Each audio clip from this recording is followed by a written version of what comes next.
You can link an incident to a problem in two ways in TeamDynamix.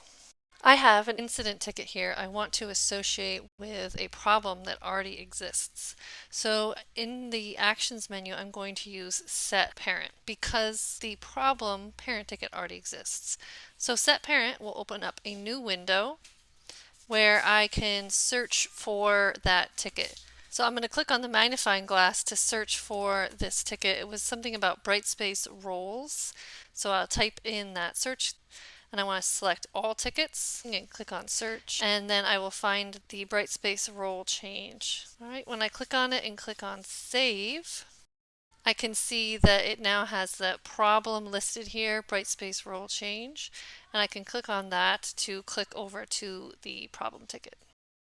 From the problem ticket, I can click the Children tab, and it will show me all of the tickets associated with this. In TeamDynamix, the main view, SBOIT tickets, the left-hand side has a section for all the problems, so you could also use this to find the problem ID and enter that problem ID in there. And if I'm in the problem ticket, I can go to the Children tab and click on Add New or click on Add Existing from here, and then I could choose an existing ticket to add to that as well from here. So I check the box on it and click Add Selected. That would be another way to do it as well.